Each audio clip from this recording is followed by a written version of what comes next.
Hi everyone. I've been struggling with this for weeks now, and I'm hoping for some clarity.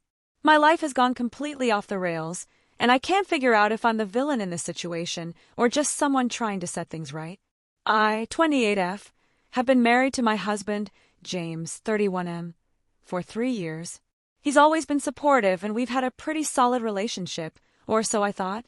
I work as a marketing analyst at a tech company and my boss, Claire, 35F, is someone I've always admired professionally.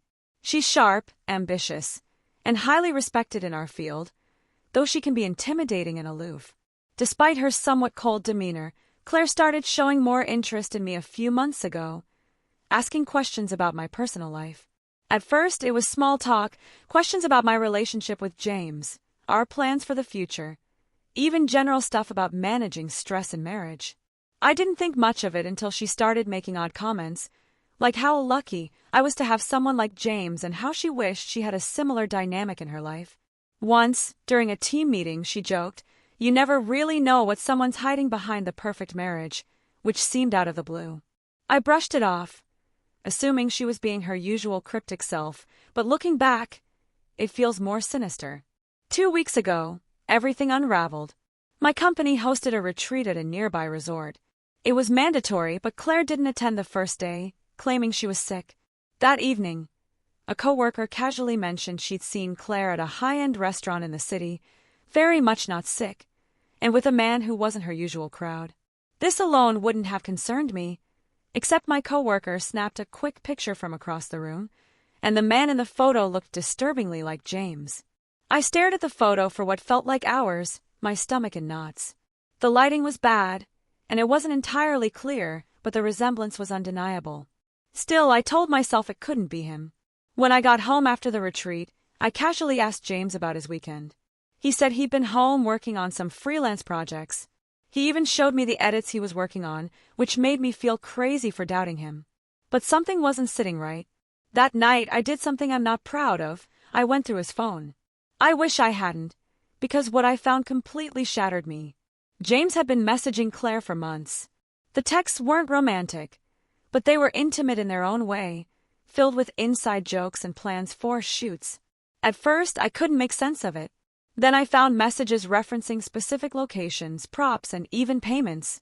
The truth hit me like a truck. Claire runs an OnlyFans account, and James was helping her manage it.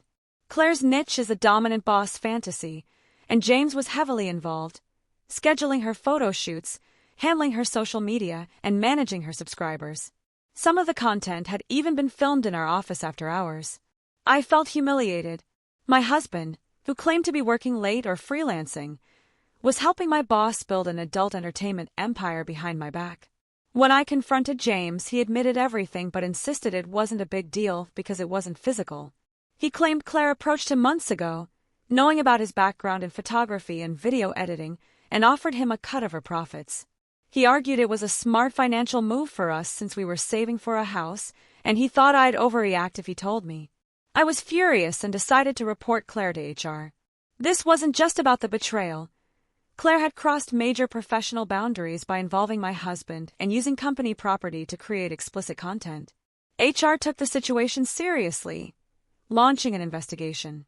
Within a week, Claire was put on unpaid leave, and word began spreading around the office. That's when the backlash started. Some of my coworkers think I overreacted.